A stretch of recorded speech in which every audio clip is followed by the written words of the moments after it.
I'd like to acknowledge my co-authors on this presentation, Erin Reed, who is one of our stock assessors here at Pacific Islands Fisheries Science Center, as well as my co-authors, Nancy Brown-Peterson, Ed DeMartini, and Alan Andrews. I'm a part of the Life History program at Pacific Islands Fisheries Science Center, and we're a bunch of fishy people, as you can see here. And mainly we are tasked as gathering information for federally managed species, specifically of our fish and our fisheries. And the information that we are focused on is specifically gathering age, growth, and reproduction information in support of our stock assessments. But another level to this is that we also, when we have time, focus our efforts on research and development. And some of these categories are age validation, alternative aging methods, and climate and fish biology. So as a part of this life history program, fisher-researcher relationships really are foundational for better science. And this program itself has been in effect for several decades now.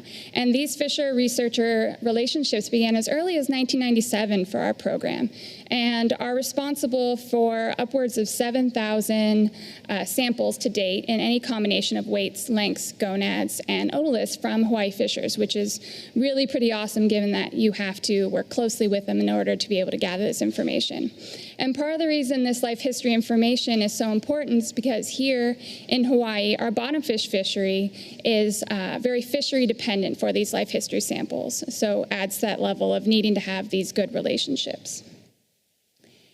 And within our bottomfish fishery, we have several species that are known to be more vulnerable to fishing effects because of their life history characteristics. One of these is onaga, also known as a flame-tailed snapper, and many of you have probably seen or heard of it, but its life history characteristics are those that are considered to be more vulnerable, which is being long-lived, late to mature, and reaching a large maximum size. And over here you can see that these are some of our bottomfish fishers here in Hawaii, and we've got mainly our highliners who have been involved in the research for a long time now. We've got Eddie Abisui up at the top, Uncle Roy, and Marvin Lunn. And specifically onaga is one of the favorites to catch. And you can see another caveat that also makes the species a little bit more of interest and a little bit more in terms of possible vulnerability to the fishery is that there is a wide size range that can be caught in this fishery. So Uncle Roy is showing you he's got the smallest of the smalls, while Marvin Lunn over here on the side has the state record catch that I was able to sample in 2020. So as a fish life history biologist, we're responsible for giving biological parameters to our stock assessments. And some of the most important reproductive information that we can estimate is something called the length at 50% maturity, which to fisheries biologists out there, this is a very common biological metric of change over time and space usually. And for data-limited species, and for the purpose of this talk, I'm going to refer to data-limited, meaning that we are still working on covering our baselines for species-specific and region-specific information. So we're not operating in a data-rich scenario or a data-poor scenario, kind of in the middle. So for these data-limited species, maturity is often the only reproductive parameter used in a spawning stock biomass. And to add to a little bit of uncertainty and confusion, in the literature, this particular parameter is referred to by several different names. So really, what is it? Is everyone referring to the same thing is kind of the question. And then to add to that, in the literature, it's also stated that there is a lack of standardization of data inputs for L50 estimation, which induces its own level of inherent bias. So after discovering all of this, I came to the conclusion that there is a current need for consistent application and transparent maturity data classifications in an L50 estimation. So adding a little bit more to this topic of confusion or uncertainty is that there are two definitions in what mature actually means. You can have a physiologically mature fish, which is a definition that's specifically associated with a hormone transition. It's known to be hormone dependent. Once that fish is physiologically mature, it is forever mature. There is no turning back. And this is actually associated with a specific cellular stage, so we have a time point. And over here you can see that that CA and that sort of pinkish looking cellular picture, that is referred to as a cellular stage cortical alveoli, CA for short. And that is closely linked with this physiological maturity. The other maturity is what fisheries biologists care about, is functional maturity. And this specifically refers to, are these the fish that are going to spawn this year? That is the information that typically fisheries biologists want to know. And usually, for you fishers out there, this is a fish that if you gut it and you're able to take a look at the gonads and you see you have a female, it's going to have these little dots that are visible to the eye. And that is this yolking oocytes, or vitellogenesis. And this typically starts with the very start of that, this vitellogenesis stage 1, or VTG1. And so when I was tasked with doing an update for Onaga and the main Hawaiian Islands, which is usually pretty routine, and we had archived samples. We had about 200 so samples, and I thought, okay, great. This is going to be quick and easy. I'm going to be done, move on to something else. Well, as many of you scientists know, it's hardly the case most of the time. And so as I started to delve into these samples, I realized that what I had was actually a reproductively inactive fish. So I was missing these fish that were going to clearly spawn that year.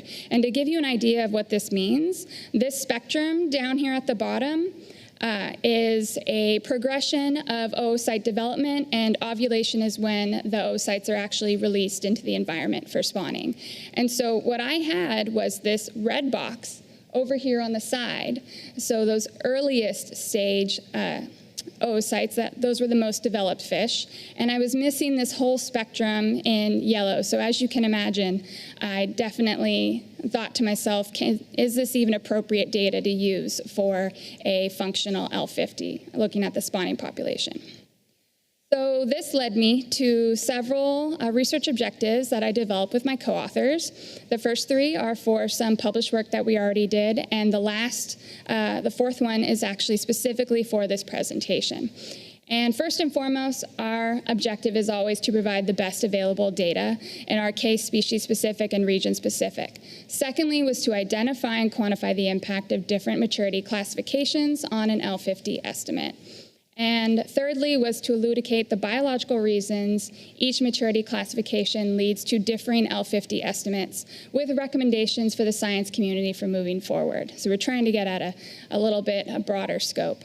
And lastly, the idea was to bring this life history information into a stock assessment context. So I worked with my collaborator, Erin Reed, to test for the impact that differing L50 estimates have in a simple equilibrium per recruit model using general Onaga-like parameters.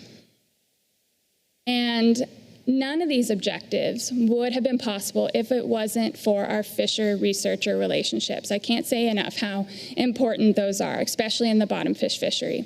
And I have to highlight my main fisher that was so responsible for helping me conduct this additional sampling, Captain Lane Nakagawa in Maui. And also it's important to highlight the buyer, because without the buyer's weigh-in, this sampling also would have been much more challenging. And that was Mama's Fish House, which, if any of you are familiar with Mama's Fish House, it's a very big restaurant, Michelin star, gets a lot of visitors, and they consume a lot of local fish is the take home. And so we got weigh-in from Lane as well as Mama's, and we were good to go. So for next year and a half, I conducted a more targeted sampling design, with the whole goal of trying to get these spawning individuals to do a functional maturity. And this involved me going to Maui, flying over there a couple times a month, and working alongside their filleters to actually work up the fish when they were working up the dinner for that night. and which was pretty fun, actually. And to add sort of an additional complication to this sampling, it covered the start of COVID. So this project really does say a lot about Lane's dedication to the sustainability of his fisheries. He's a third-generation fisherman, and without his dedication, it would have been very hard to continue to do this project. And we got to the point where, because of COVID restrictions, I was no longer able to fly over to Maui, so Lane was shipping me FedEx overnight little Ziploc baggies of gonads with your very basic data of weights, lengths, and yeah, but you know what, it worked, because this is a histology slide of the spawning individual that we were able to catch, so we were able to up those sample numbers. And because of that, we have some results. And so really quickly, just to orient you, this is a series of 6 different logistic regressions, and specifically pertaining to 6 different alternative maturity classifications that we used. And to orient you, the regression curves are just telling us the proportion of mature versus immature individuals across our x-axis, which in this case is fork length. And Unaga has quite a wide range of fork length, 25 centimeters to 95 centimeters in this case. And right away, we see that the purple, the physiologically mature classifications are, and those little dots in the middle right at the 0.50, that's our L50 parameter. You can see that right away they are much smaller than the orange, which are the functionally mature curves. And the biological reasoning behind this is, as we created our maturity classifications, we added cellular stages that were further and further away from a spawning individual. And that actually created a downward trend in this L50 estimate that was pretty reliable as you started to add and get a little bit further away from what a spawning individual was that season. So that was one big take-home point. And sort of delving a little bit further into specifically looking at 2 of our maturity classifications within the spawning period. And here, the only difference between the L50P and the L50F is whether or not the CA, or cortical alveoli stage, was determined as immature or mature. And in this case, for this particular species, it resulted in a difference of 9 centimeters. And when you're talking about an age at 50% maturity, this can translate to around 3 years, which was definitely a significant result for a species that is long-lived, late to mature, and has a wide size range caught in the fishery.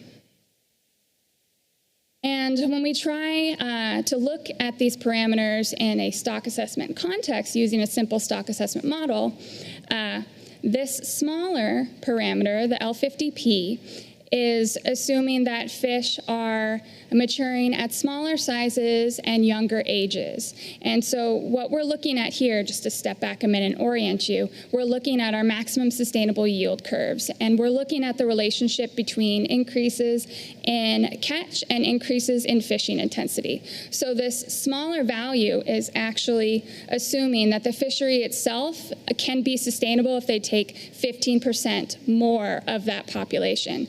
And you can imagine that if that value was, say, not as accurate, how that could result in a less favorable situation for the fishery.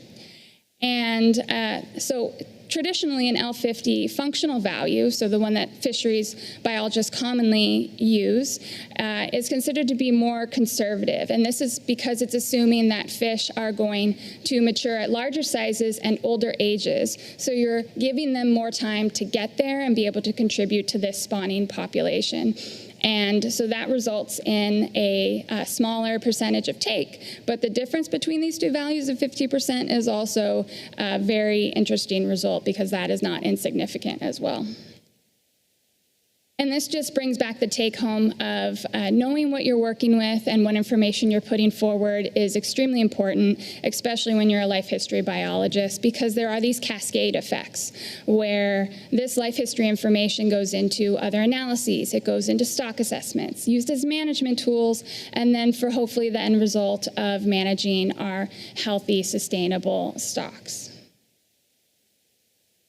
So with that, I will start to leave you with some take-home points. And first and foremost, the L50 parameter estimate is highly influenced by the maturity classification criteria used and may be most variable for species like onaga with this wide size range in the fishery and these more typically vulnerable to fishing effects characteristics in their life history. And also, we highly recommend continued use of a functional L50 for stock assessments to maintain an accurate balance between fishing intensity and total catch needs for sustainable MSY. And lastly, equally as important is clear reporting of reproductive phases and oocyte stages classified as mature for correct interpretation of parameter changes over time and space. And we recommend for the future including both the L50F and the L50P in your analyses so that future researchers and collaborators, et cetera, will be able to look at these comparisons over time and space. Everybody has all that information. And with that, I'd just like to leave you with all the tremendous amount of people that helped, and especially all the Hawaii bottomfish fishers over the years that helped contribute to our life history program science.